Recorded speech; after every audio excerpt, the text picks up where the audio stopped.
자, 압도적 뉴스 콘텐츠 3프로 뉴스룸입니다. 안녕하세요, 이주호 기자입니다. 안녕하십니까, 류종훈 기자입니다. 주말은 잘 보내셨고 오늘 점심때 삼계탕 한 그릇 드셨는지 자셨는지. 저는 삼계탕 먹으러 갔다가 네.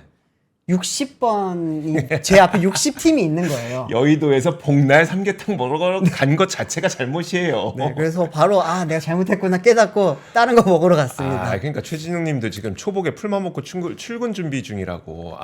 축하드린다네요. 감사합니다. 애국하고 왔습니다. 애국하고. 네, 이제 저희 3프로 저희 압권팀 기자들이 모두가 이제 다 애국자들입니다. 사실. 아마 여러분들 그 다음 달 출산율 이제 통계 나오면 조금 높아진 거 보이실 거예요. 한 숟가락 얹었죠. 한 숟가락 얹었죠. 조금 높아졌을 겁니다, 여러분. 자, 그러면 오늘도 여러분들에게 한번 뉴스를 전해드리도록 하겠습니다. 오늘도 참 중요한 뉴스들, 재밌는 뉴스들 많이 준비되어 있으니까요. 지금부터 저희와 함께 하시면 참 즐겁게 저녁 시간 보내실 수 있을 것 같습니다. 자, 그럼 첫 번째 뉴스부터 한번 전해드리도록 하죠. 첫 번째 뉴스 헤드라인 한번 올려주세요. 자, 이 가능성에 대해서 많은 분들이 기대를 하고 계시죠. 미군의 함정 수리도 이제 한국이 맡는다. 네. 한국이 맡을 것 같다. 맡아야 되겠다. 라는 뉴스가 나오고 있습니다. 오늘도 무슨 뉴스가 나왔냐면 필립 골드버그 주한 미국 대사와 놀란 바크하우스 주 부산 미국 영사가 울산 HD 현대중공업을 방문을 했다는 거예요. 그래서 방문을 해서 함정 사업의 협력 방안을 논의했다라는 뉴스가 나왔습니다.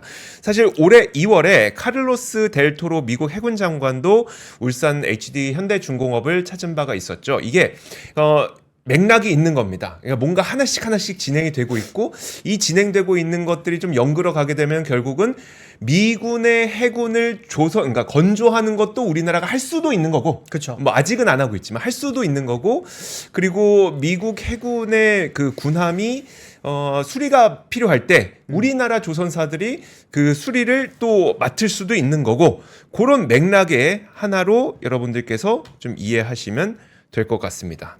안 그래도 제가 지난주에 이게 이제 자격 취득했다라는 소식을 전해드리면서 그때 이제 말씀을 드렸죠. 이 지금 MRO 사업 자체가 굉장히 지금 국제적으로도 많이 커지고 있는 상황이고 특히나 이제 미 해군의 함정 같은 경우에만 이거 하나만 연간 20조 원짜리 사업입니다, 이게. 그러다 보니까 이제 그 시장 자체를 우리나라가 가져오게 되면은 물론 20조를 다 가져올 수는 없겠지만 그래도 일부분을 가져온다고 하더라도 그게 엄청나게 큰 규모가 되기 때문에 그 부분에 대한 기대가 지금 굉장히 큰 상황이라고 볼 수 있죠. 제가 이 이야기를 그냥 좀 스토리텔링처럼 말씀을 드릴게요. 그러니까 옛날부터 무슨 일이 있어 왔고 도대체 어떤 변화가 있었기 때문에 우리나라가 미국 해군을 수리까지 할 수 있게 됐는지 그 맥락을 좀 얘기를 드리도록 하겠습니다. 일단 미국은 조선소가 거의 없습니다. 아시겠지만 그쵸. 작년 기준으로 그 조선산업 시장 점유율로 따져보면 미국이 차지하고 있는 비중이 0.1%. 0.1%. 근데 생각해보자고요.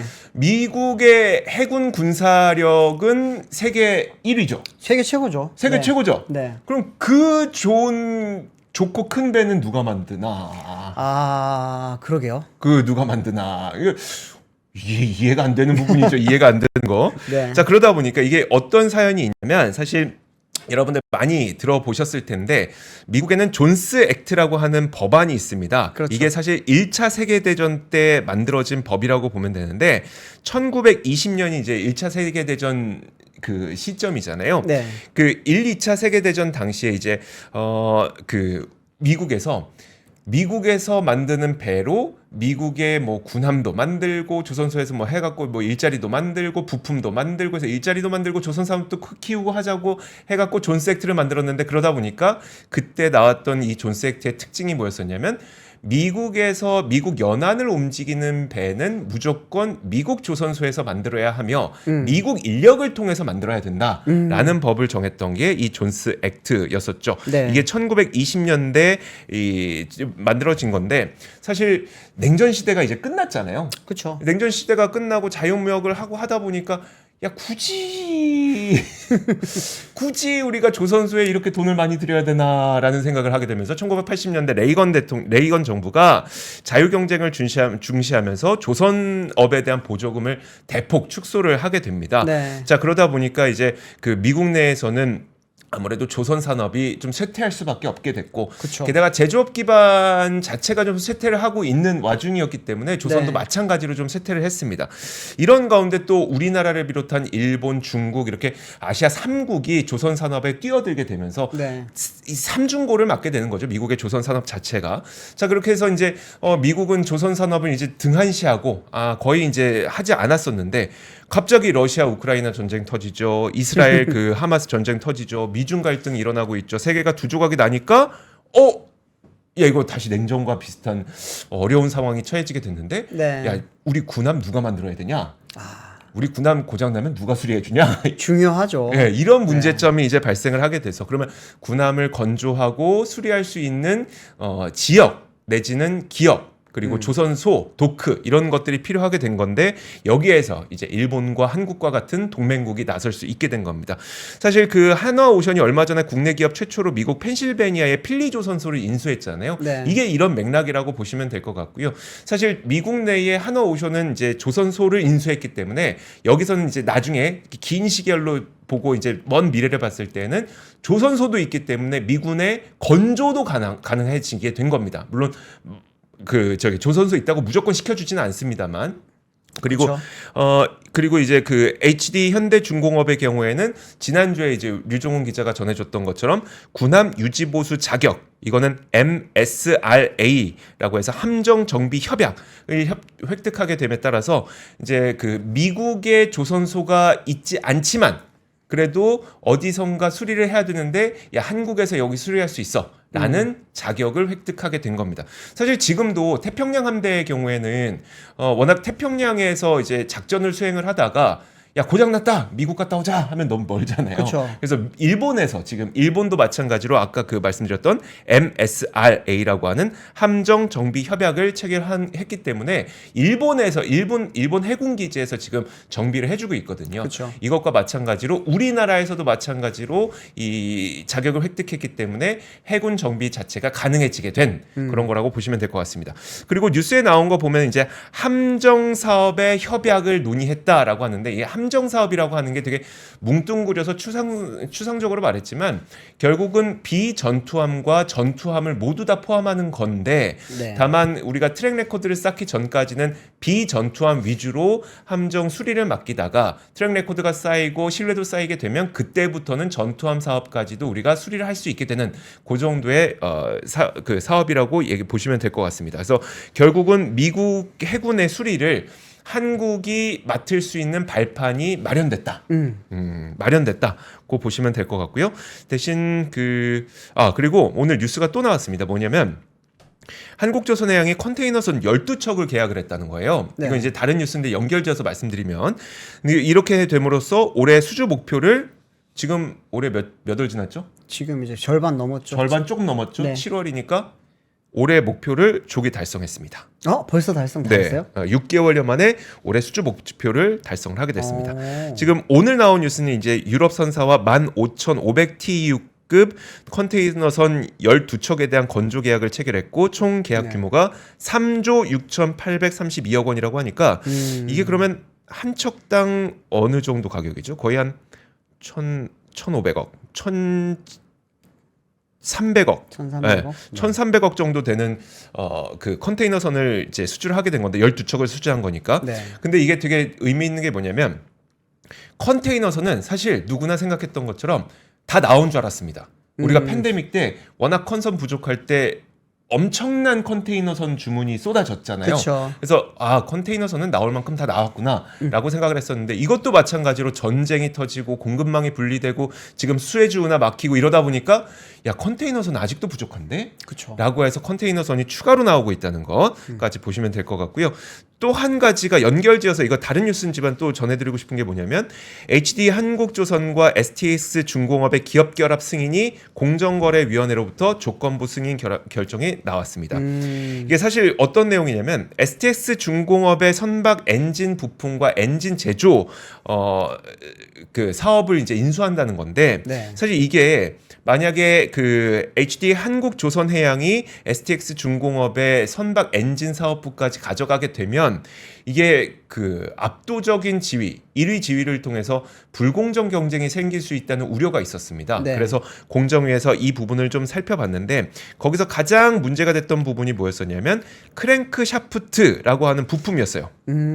지금 현재 국내에서 크랭크 샤프트를 만드는 회사가 한국조선해양 계열사인 현대중공업, 네. 그다음에 STX 중공업 자회사인 KMCS, 두산그룹 회사인 에너빌리티 이 세 곳만 만들고 있는데 네. 만약에 한화 엔진을 생산하려고 하는데 한화도 이제 엔진 인수했잖아요. 그래서 그쵸? 한화 엔진이 있는데 네.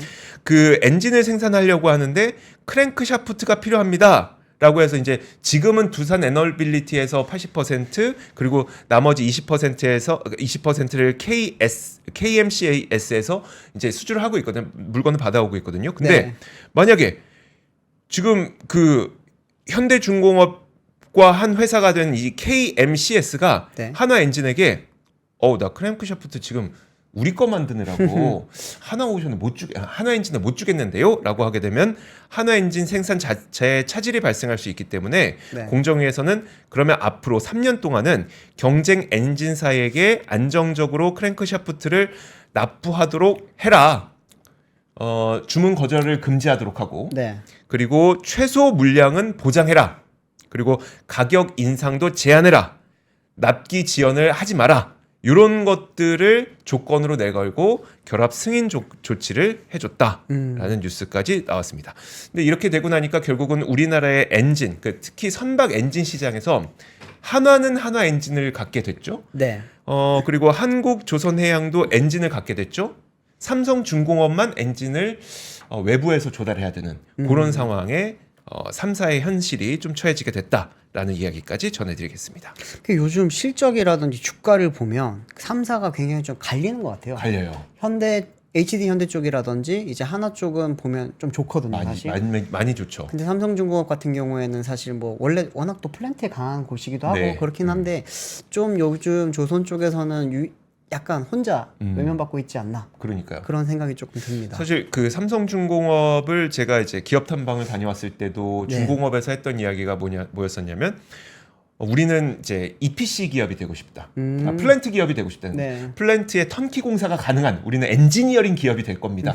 라고 하는 어떤 비전과 목표를 갖고 있기 때문에 그런 측면에서 보면은 굳이 엔진 사업을 인수하지 않은 것이 이해가 되긴 합니다만은 네. 그럼에도 불구하고 어쨌든 이제 조선사라는 기본에 있어서 엔진을 수급해야만 하는 그런 상황은 좀 부정적으로 불리해 보일 수밖에 없죠. 그렇죠. 아무래도 뭐 우선순위에서 좀 밀릴 가능성이 없지 않아 있으니까. 그렇죠. 네. 알겠습니다. 네. 다음 뉴스는 오늘 아침에 주식 시장 열리자마자 가장 핫했던 종목 어떤 건지 아세요? 오늘 열리자마자요? 네. 트럼프 관련주? 아닙니까? 그럴 수 있겠다. 네. 오늘 주식시장에서 되게 핫했던 종목 중에 하나가 한양증권이었습니다. 네. 한양증권 같은 경우는 사실 중소형 이제 증권사다 보니까 많은 사람들이 크게 관심을 잘 안 갖고 있거든요. 네. 그런데 이제 지난 주말부터 해서 지금 이제 M&A 이야기가 나오고 있습니다. 네. 한양증권 측이 이제 오늘 직접적으로 공시를 통해서 이제 최대 주주인 한양학원이 지분 매각을 추진하고 있다면서 매각 대상자, 매각 금액, 매각 방식 및 일정 등에 대해서는 구체적으로 결정되거나 확정된 사항은 없다라고 이렇게 이야기를 했습니다. 네. 아직까지 뭐 정확하게 얼만큼을 매각할지는 안 정해졌지만 매각하는 건 맞습니다라고 하는 공시를 내면서 오늘 주가가 초반에 23% 올라갔어요. 23%? 네, 23% 위로 빡 치고 나서 지금 떨어지면서 마지막에 종가 기준으로는 7.53% 오른 걸로 지금 시장을 장을 마쳤습니다. 네. 그렇기는 한데 지금 보시면은 이제 한양증권 같은 경우에는 사실은 우리 한양대학교 아시죠? 네. 한양대학교 이제 재단 쪽에서 소유하고 있는 그쪽 이제 계열사의 어떻게 보면 재단 소유의 증권사. 증권사죠. 그렇죠. 그래서 한 65년 동안 지금 계속 이렇게 잘 68년 정도 영업을 해왔는데 최근에 이제 부동산 PF 관련해 가지고 조금 자금이 안 좋아졌습니다. 재단의 유동성이 조금 안 좋아지다 보니까 이제 돈 되는 걸 지금 팔아야 되는 상황이 돼 버렸고요. 네. 그러다 보니까 이제 결국에는 한양증권을 지금 매각을 하기로 나선 건데 지금 이제 시장에서는 그러면은 이 한양증권이 가치가 한 어느 정도 될 거냐라고 하는 이야기가 나오고 있습니다. 여기에 지금 현재 한양증권에서 매각 대상으로 지금 거론되는 게 한양학원이 보유하고 있는 16.29%, 네. 그리고 이제 백남관광이 보유하고 있는 10.85%, 그리고 이제 HBDC가 가지고 있는 7.45%, 그리고 마지막으로 김종량 이사장이 가지고 있는 4.05% 해서 총 한 40.99%가 이번에 지금 매각 대상으로 거론이 되고 있고요. 네. 이게 한 시총 기준으로 봤을 때는 한 2천억 원 정도 규모로 지금 평가를 받고 있는데, 그래도 항상 이제 이런 걸 팔 때는 경영권 프리미엄이 붙잖아요. 그쵸. 그렇게 되면 약 한 3천억 원 정도의 매각이 되지 않겠냐라고 하는 이야기가 지금 나오고 있습니다. 그럼 누가 인수할 거냐? 이게 중요하잖아요, 네네. 사실은. 현재 지금 뭐 여러 기사를 통해서 거론이 되고 있는 쪽은 LX 그룹, X그룹. 네. LX 그룹, 그리고 이제 우리금융, 음. 그리고 이제 또 하나는 KCGI라고 하는 PEF가 있죠. 네. 흔히들 예전에 강성부 펀드라고 많이들 알고 계시는데, 그 세 곳이 지금 거론이 많이 되고 있는데, 아침에 기사를 통해서 계속 이제 나오는 게 어떤 거냐면은 세 곳 다 우리는 아닙니다. 저희는 아직까지 검토조차 하지 않았습니다라고 하는 곳들이 지금 대부분입니다. 네. 특히 이제 우리 같은 경우에는 최근에 이제 한국포스증권이라고 하는 거를 인수를 하면서 이제 다시, 예전에 기억하시겠지만 한국투자증권이 있었잖아요. 네. 한국투자증권이 있다가 이게 NH로 넘어갔죠. NH투자증권 넘겼는데, 지금 이제 우리가 사실상 5대 금융지주 중에서 유일하게 증권사가 없었습니다. 네. 그러다가 이번에 이제 한국포스증권을 가지고 인수를 하면서 이제 새로운 증권사를 하나 더 붙여서 본격적인 이제 다시 우리투자증권이라든지 뭐 우리증권이라든지 이런 걸 지금 하려고 준비를 하지 않을까라는 게 지금 사실 시장에서 가장 큰 그런 해석이었는데, 우리 쪽에서도 사실 오늘 이제 우리가 이제 공식적으로 검토한 바가 없다라고 이야기를 했고, 네. 이제 지금 KCGI 같은 경우에는 이제 강성부 이제 그 대표가 직접적으로 이야기를 한 게, 우리는 PF이기 때문에 네. 항상 언제든지 그런 거를 검토는 한다. 근데 하지만 이거에 대해 이번 이제 한양증권에 대해서는 우리가 정확하게 지금 검토한 바가 없다라고 하면서 좀 약간 당혹스럽다라고 이야기를 했습니다. 언제나 검토는 한다. 네, 항상 이제 보면은 검토 이제 제안서가 들어오면 그쵸, 한 그쵸. 네. 보는데 하지만 정확하게 들어갈지 말지는 아직까지 검토한 바가 없다라고 이거 해석을 하시면 될 것 같고, 네. LX가 조금 오늘 약간 좀 논란이 됐습니다.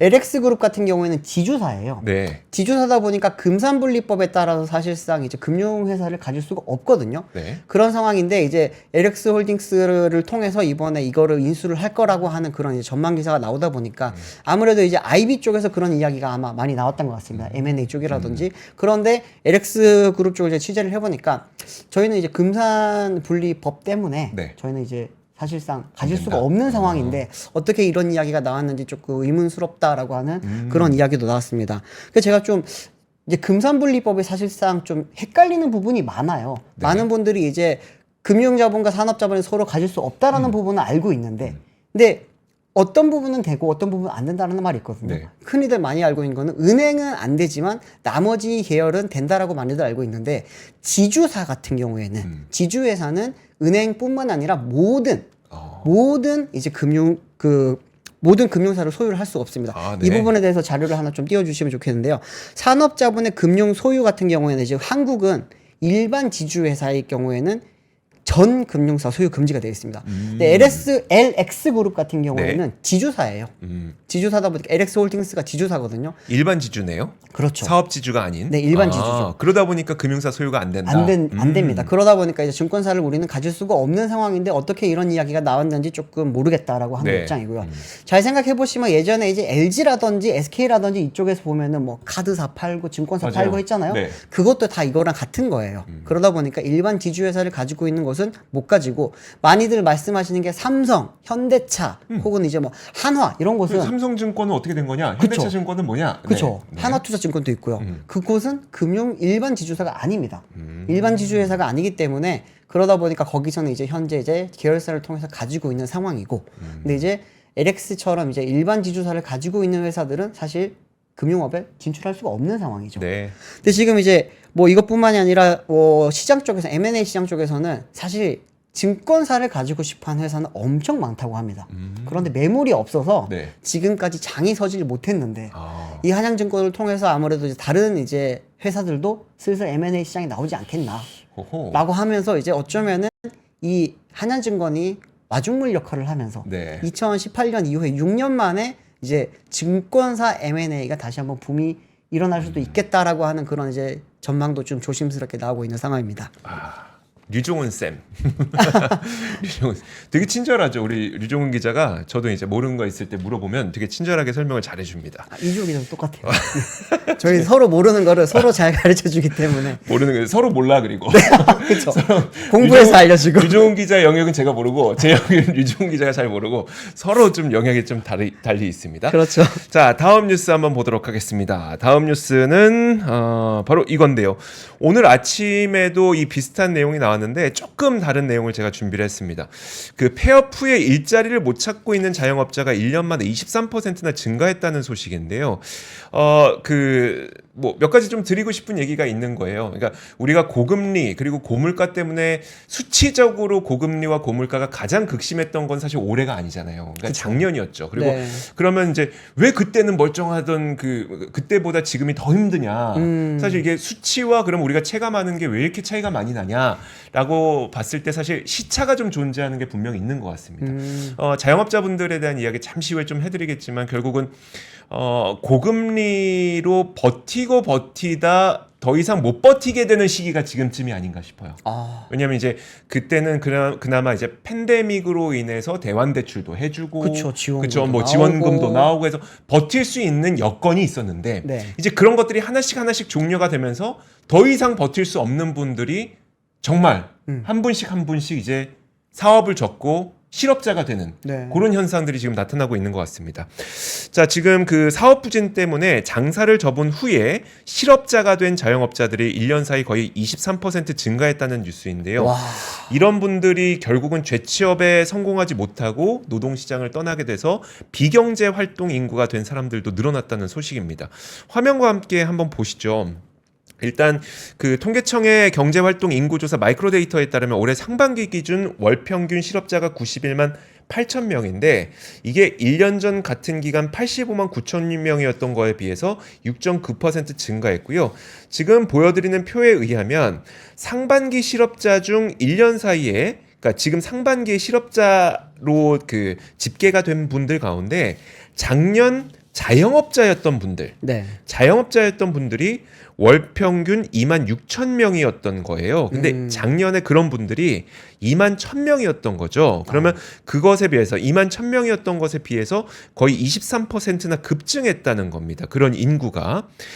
와, 이게 전체 실업자 증가율이 아까 말씀드렸던 것에 비해서도 그 전체 실업자 증가율이 6.9%라 그랬잖아요. 네. 그거에 비해서도 거의 3배 가까이 높은 와. 자영업을 하시다가 자영업을 하시다가 결국은 못 버텨서 폐업을 하시고 그 다음에 취업에 성공하지 못하는 분들이 굉장히 많다는 걸 보여주는 자료인 거죠. 네, 그렇죠. 근데 그도 그럴 것 같은 게 사실 우리나라에서 자영업을 하시는 분들 가운데 한 50대 퇴직하신 이후 은퇴 자금으로 그러니까 퇴직금으로 떠밀리듯이 자영업에 진출하신 분들이 굉장히 많잖아요. 그렇죠.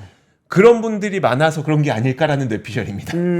그 사회적 구조도 분명 영향을 미쳤을 것 같다는 생각이 들어요. 네. 그런 분들은 어쨌든 이제 퇴직 후에 떠밀려서 자영업에 들어가게 됐고 하필이면 팬데믹을 맞아서 버티다 못해서 이제 나오게 되셨는데 그런 분들이 나는 이제 자영업을 이제 폐업을 했으니까 다시 취직해야 되겠다라고 했을 때 쉽게 일을 구할 수 있겠냐는 거죠. 네. 그래서 그런 부분들이 분명히 영향이 있는 것 같고 사실 제가 오늘 이 이야기를 좀 전해드리는 이유는 뭐냐면 앞권에 저희가 삼겹살 편을 올려놨어요. 네. 삼겹살이 거의 뭐 서울 외식 가격 2만 원 넘었다고 하는데 그 중에 누가 폭리를 취하고 있는지를 좀 제가 좀 낱낱이 가격 구조를 한번 뜯어봤는데 네. 결국 너무나도 허무하게도 인건비 오르고 그다음에 임대료가 굉장히 크죠. 임대료 오르고 그리고 사업하시는 분들 특히 자영업하시는 분들은 대출도 많이 끼고 있으시잖아요. 맞아요. 사업자 예. 대출도 많이 있는데 그럼 거기에 이자 비용이 오르다 보니까 이게 감당하기 힘들어지는 이런 것들이 많이 있고 거기다 네. 물가도 엄청나게 고기를 제외한 모든 물가가 다 오르고 있는 상황. 맞아요. 이런 것들 때문인데 사실 그 콘텐츠를 올려놓고 나서 가장 위에 적혀 있었던 댓글이 뭐였었냐면 인건비 얘기 좀 그만하세요. 내 임금 오르지도 않았는데 이 얘기 듣다 보면 기분 나빠요. 이 반응이었었거든요. 네. 근데 그럴 수도밖에 없는 게 뭐냐면 사장님들은 인건비를 올려주지 않습니다. 음. 그러니까 그 일하시는 분들, 그러니까 직원들 입장에서 인건비 얘기 좀 그만해. 내 인건비는 오르지도 않았는데 인건비 때문에 자영업자분들 힘들다는 얘기 좀 그만해가 그런 반응이 나올 수밖에 없지만 네. 사장님 입장에서는 인건비를 못 올리고 인건비가 올랐으니까 대신 인건비를 못 올리고 직원 수를 줄이죠. 아, 그렇죠. 그런 식으로 되다 보니까 정작 직원들은 내 임금을 오르지 않았어. 정작 사장님들은 인건비 때문에 직원을 줄였어. 그쵸. 이렇게 되는 진짜 누구도 탓할 수 없지만 누구나 다 힘들어하는 맞아요. 그런 상황이 네. 지금 좀 벌어지고 있다고 보시면 될 것 같습니다. 자, 그래서 제가 그 지난 6월 소비자 물가 지수의 품목별 변동을 좀 보여드릴 거예요. 화면 함께 보여주시면 되게 웃긴 게 특히 이제 삼겹살을 포함한 육류 가격 있잖아요. 육류 가격을 보시면 작년 6월에 2.6% 내렸죠. 지난 5월에 2.4% 내렸죠. 이번 달에 그러니까 지난달에도 0.9% 내렸습니다. 네. 그러니까 고깃값은 1년 내내 내렸어요. 1년 내내. 고깃값은 1년 내내 내렸죠. 근데 그 가운데 있지 그 물가 가중치 높은 거 이게 이제 비용이 많이 차지한다는 거잖아요. 채소, 해조. 요게 작년에 3.3%, 지난달에 7.8%, 이번 달에도 0.8%. 좀 이따 또 전해드릴 텐데 폭우 피해 때문에 상추랑 깻잎 값이 또 올랐다는 거예요 지금. 아, 그렇죠. 그러니까 이런 것들이 문제가 되고 있는 거고 또 높은 게 뭐가 있냐면 지금 보면 빵 및 곡류. 빵이라고 하니까 뭐 안 와닿을 수 있겠지만 곡류. 여러분들 삼겹살 드실 때 밥 먹어야죠. 그렇죠. 된장찌개에 밥 먹어야죠. 여기 쌀 들어가거든요. 이 곡류 가격도 작년에 6.5%, 지난달에 1.6%, 이번 달에도 1.7%. 그러니까 자, 고깃집에서 여러분들 드시는 거 있잖아요. 네. 그러니까 식용유, 밥, 깻잎, 상추, 소금, 그리고 라면, 계란찜 먹으니까 네. 고기 빼고 다 올랐습니다. 진짜 고기 빼고 다 올랐네요, 진짜. 와. 청량음료 올랐죠. 청량음료 저거 사이다 같은 거. 네. 네. 청량음료 올랐죠.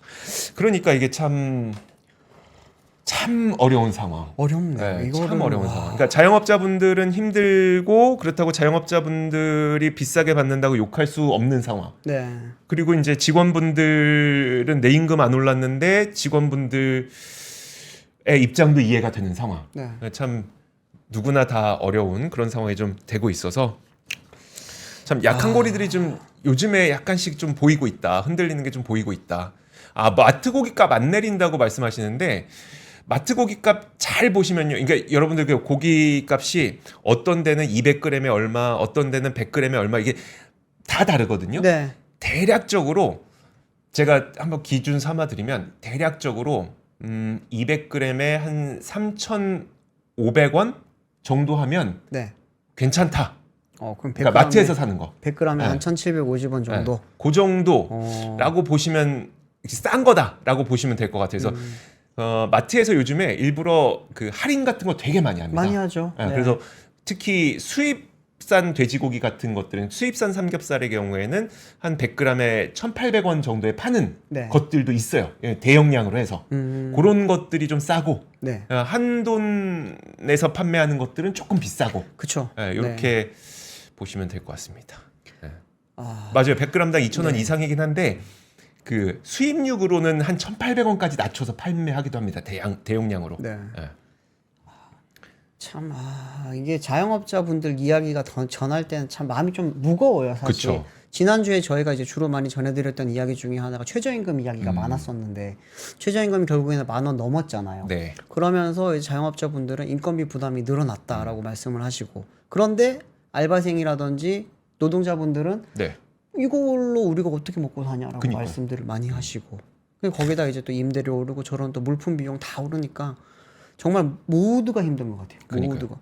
제가 최근에 되게 좀 불안한 이야기를 하나 들었던 게 예전에는 사람들이 이제 나와서 사업한다고 많이 회사를 많이 나갔거든요. 네. 예를 들면은 이주호 기자랑 저랑 이제 같이 동기였다가 이주호 기자 먼저 승진을 하고 제가 이제 밑에 후임으로 있으면은 버티지 못해서 나가서 퇴직금으로 그쵸. 네. 카페를 차린다든지 술집을 차린다든지 치킨집 차리고 많이 했거든요. 네. 근데 요즘은 나가서 치킨집 차리지 말라고 하는 이야기가 그렇게 많아졌잖아요. 그러다 보니까 사람들이 안 나가요, 아예. 그렇죠. 이제 대기업 다니면 사실 한 차장 부장급 되면 연봉이 많잖아요. 네. 일반인들 중에서도 훨씬 많은 축에 들다 보니까 나가서 내가 월에 이 정도 급여를 받는 만큼 매출을 일으켜서 남길 수 없다면은 네. 안 나간대요. 제가 최근에 이제 S사랑, H사랑 이렇게 몇 개 좀 취재를 하다 보니까 요즘은 이제 사람들이 안 나가는 게 추세가 되다 보니까 약간 피라미드가 역피라미드 형식으로 되어가고 있다는 거예요. 아, 그러면 위에 그 직급 높은 분들이 많아지는 거죠? 네. 예를 들면 부장이 6명 있고 밑에 과차장이 한 3명 있고 네. 사원대리가 1명 있고 그래서 일을 4명이서 하고 6명은 지시를 한다. 그런 일들이 지금 벌어지고 있다고 해요, 사실. 네. HR 쪽에서 들은 이야기인데 그러다 보니까 지금 이제 기업들이 임금도 그렇고 생산 효율성이라든지 이런 것 때문에 희망퇴직을 지금 굉장히 종용을 하고 있다고 합니다. 네. 근데 희망퇴직 지원자가 많지가 않대요. 그러면은 결국엔 나중에 이제 희망퇴직이 아니면 네. 그 다음 수순은 강제퇴직으로 갈 수밖에 없는 그렇죠. 상황이 올 수 있거든요. 네. 근데 정말 다행인 거는 요즘 기업들 실적이 너무 좋아요. 그렇기 때문에 그런 일은 사실은 쉽게 벌어지진 않겠지만 근데 요즘 계속 이런 이야기들이 안 좋은 이야기가 하나하나 지금 쌓이는 지금 이야기를 들을 때마다 조금은 저는 불안한 느낌이 듭니다, 사실. 근데 사실 기업 실적이 좋다는 것도 일부 기업만인 것으로 보여서 저는 네. 조금 불편하긴 합니다. 왜냐하면 삼성전자와 같은 반도체 관련 기업들, 네. 그다음에 그 자동차와 자동차 및 부품 기업들, 네네. 뭐 화장품 기업들, 뭐 대형사 말고 그렇죠. 그런 기업들이 좋지 그 외에 나머지 기업들은 그러면 얼마나 좋은지를 따져보면 사실 전체적으로는 수치로 보면은 워낙 반도체와 자동차 이런 쪽이 비중이 크다 보니까 기업 실적이 차지하는 비중이 크다 보니까 우리나라 전체 기업 실적은 좋아 보이지만 세부적으로 뜯어봤을 때 사실 안 좋은 회사들이 굉장히 많아서 네네. 좀 그렇습니다. 제가 뭐 자진해서 나가라는 이야기를 하는 게 아니고요. 지금 인력 구조가 그렇게 되고 있고 예전이랑 약간 좀 달라지고 있는 분위기를 그냥 해드리는 겁니다. 네. 저도 애기 아빠고 그쵸. 저도 그 직급이기 때문에 안 나가는 게 제일 좋아요. 맞아요. 지금부터 돈이 제일 많이 들어가는데 어떻게 나갑니까? 그렇죠. 자, 네. 다음 뉴스 한번 보도록 다음 뉴스는 이게 오늘 이제 국토부에서 이게 되게 최근에 좀 문제라기보다 논란거리 중에 하나였거든요. 네. 분상제 이야기를 좀 했습니다. 분양가 분양가 상한제. 상한제. 네. 분양가 상한제를 두고 이걸 이제 개편할지 말지에 대해서 연구 용역을 이번에 드린다고 하는데 네. 약 한 8개월짜리 연구 용역 사업입니다. 근데 문제 주요 내용이 어떤 거냐면은 분상제가 지금 현재 어떻게 보면은 현실성을 반영하지 못하고 있다. 네. 그러다 보니까 분양가 상한제 지역에 아파트를 짓는 건설사들은 남는 게 없어서 이거 못 짓겠다라고 하고 있고요. 그러다 그 반대편의 입장에서는 분상제마저 지금 이거를 건드려 버리게 되면은 안 그래도 비싼 집값이 네. 또 올라갈 수 있다. 그러면은 결국에는 지금 뭐 임대주택이라든지 분상제 지역이 겨우 지금 서민들이 마련할 수 있는 아파트의 마지노선인데 네. 마지노선이 깨지면 어떡하겠냐 라고 하는 그 이야기가 나오고 있습니다. 분양가 상한제에 대해서 잠깐 간단하게 설명을 좀 드리면 이제 아파트 분양가를 심의에 따른 분양가격 이하로만 정할 수 있는 하한선이에요. 하한선. 네. 그러다 보니까 공동 택지에 조성되는 죄송합니다. 상한선이죠. 상한선. 네, 상한선입니다. 네. 네. 2005년도 때 공동 택지에 조성되는 공동주택에 적용하는 것으로 도입을 했다가 2017년부터 사실 그때 집값이 막 오르기 시작할 때였죠. 네. 그때부터 민간 택지더라도 분양가 상한제 지역에 공급되는 주택까지 적용되도록 확대를 했습니다. 그러다 보니까 가장 많이 올랐던 지역이 어디였습니까? 강남 3구죠. 그렇죠. 강남 3구랑 이제 용산 이런 데 이제 여기 조성되는 공동주택이 공공택지에 조성된 공동주택과 함께 분상제 상한가 적용 대상이 됐다. 쉽게 말하면 많이 올랐던 지역에 지금 분상제로 적용을 되다 보니까 네. 지금 마포에 분양하는 아파트나 음. 강남 3구에 분양하는 아파트 값이 크게 차이가 안 납니다. 그러다 보니까 사람들이 몰리는 거죠. 그렇죠. 그러면은 이제 분상제 지역에 다 몰리게 되고 분상제 지역의 경쟁률이 높아지고 그런데 건설사들은 남는 게 없으니까 못 짓겠다라고 그렇죠. 하는 게 지금 그런 이제 논란이 거리가 되고 있는 상황입니다.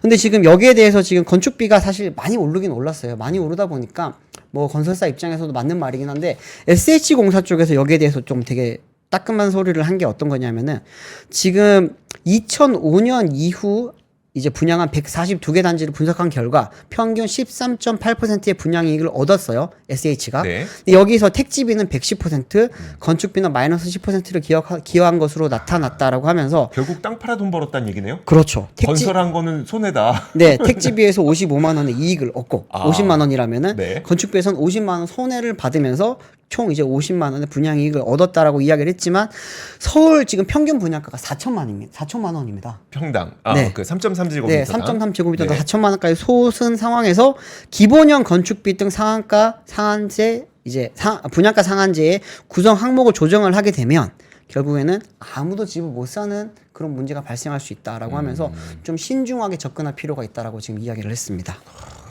네. 네, 저는 이 부분에 대해서 좀 저도 완전히 SH 공사 쪽에 동의를 합니다. 지금 분상제마저 예를 들어서 구성 항목을 좀 조정을 해가지고 만약에 달라지잖아요. 네. 그러면은 전체 주택 가격이 올라갈 수밖에 없어요. 그러면 지금 그쵸. 서민들이 결국에는 집을 마련할 수 있는 겨우겨우 마련할 수 있는 이제 추후에 보루라고 할 수 있는 게 지금 분상제였는데 네. 그게 만약에 무너지게 된다. 글쎄요, 단기적으로는 주택 가격이 올라가니까 좋아하실 수 있어요. 근데 살 사람이 없어지게 되면 시장 붕괴됩니다. 그렇죠. 그러면 이게 그냥 단순히 아파트 값이 무너지는 게 문제가 아니고 국내 건설업에 엄청나게 큰 타격이 올 수 있어요. 아까 한양증권 같은 경우에도 네. PF가 PF 문제였거든요. 때문에. 네. 그렇기 때문에 이런 부분은 조금 더 다각도로 다차원적인 분석을 조금 해서 이걸 좀 건드려야 되지 않을까 싶습니다. 네, 알겠습니다. 자, 그래서 오늘은 저희가 시간이 다 됐으니까요. 오늘 네. 뉴스는 여기까지 전해드리도록 하겠고요. 이어지는 박근영 부장의 데일리 힌트. 오늘 시장에서 있었던 모든 일들을 정말 낱낱이 진짜 이렇게 저는 이렇게 디테일하게 짚어주시는 분은 거의 AI죠. 전 세계에서 못 봤어요. 진짜 없어. 전 세계에서 못 봤어요. 있을 수가 없어요. 자, 우리 박근영 부장의 데일리 힌트도 많은 사랑 부탁드리도록 하겠습니다. 저희 3프로 뉴스룸은 내일 오겠습니다. 고맙습니다. 감사합니다. 박근영, 이선영, 사경인, 염승환 투자 마스터들의 세심한 케어로 건강한 투자 습관을 만드세요. 3프로 멤버십 3프로 앱에서 확인하세요.